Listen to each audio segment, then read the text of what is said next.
Allez, faut le faire. Donc explique-nous ce ressenti. Je pense que tu es un peu déçu de l'habit qui tombe pas. Tu t'es bien senti. Au début, c'était bien parti. Tu as recollé au score et tu t'es senti un peu dans la misère avec cette bille rouge qui tombe pas. Explique-nous ça. À quel moment tu t'es abattu? Non, mais sur le début du match, je suis à fond évidemment, comme à chaque début de match.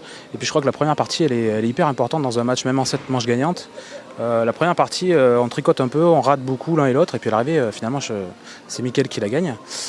Ça me fait un petit coup au moral. Derrière, il fait une sèche. Donc je me dis, j'aurais pu gagner 1-0, je me retrouve mené 2-0. Donc derrière, il faut batailler. Et puis, j'ai pas été constant sur l'ensemble du match. Il y a eu quand même la troisième partie où ça aurait pu être dramatique. Tu as fait cette bande avant. Ouais, avec la noire bande avant, dans ma tête, il faut que je la mette, quoi. Voilà, j'ai pas le choix. Ouais. Si je veux revenir dans le match, il faut que je la mette. Donc je la joue à la mettre. Bon, voilà.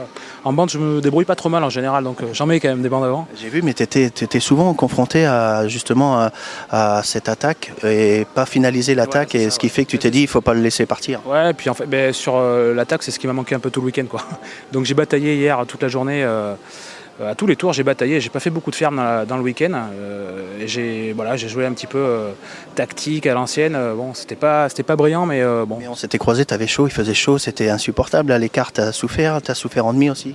J'ai souffert à tous les tours en fait, même si les scores étaient des fois larges, j'ai pas eu un jeu délié où je me suis vraiment fait plaisir, c'était de la bataille toute la journée.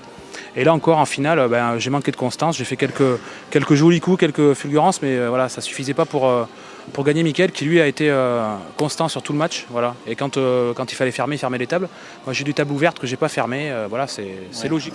Malgré tout, c'est vrai qu'il y a une autre bille qui fait mal, c'est la noire qui tombe pas. Après ce superbe coup. Ouais, alors elle tombe pas, mais finalement je gagne la partie quand même. Comme dit Mickaël, il me l'a laissé celle-là. Oui. Et, le 6-1 ou le 5-2, c'était dramatique. Hein. Là, tu avais encore un espoir ou pas? Ouais, mais j'ai toujours l'espoir. Moi, même si je suis mené 6-1, 6-2, j'y crois toujours. C'est un peu ma force d'ailleurs. Voilà, j'essaye toujours de me battre jusqu'au bout parce que c'est jamais fini. Et, voilà, j'ai souvent remonté des scores. Donc j'essaye toujours de me battre jusqu'au bout. Voilà. Aujourd'hui, ça n'a pas marché. Eh ben, merci Pierrick. Et puis on a fait un petit bonjour à la famille comme d'habitude. Ouais, oui, un petit bonjour à mes enfants qui sont devant leur écran là. Et puis Sophie, ma compagne, que j'embrasse. Et Théo et Luna, gros bisous. Voilà, j'ai pas gagné, mais spécial dédicace pour la finale à Théo qui m'a regardé hier soir jusqu'à minuit et demi. Gros bisous mon fils. Merci.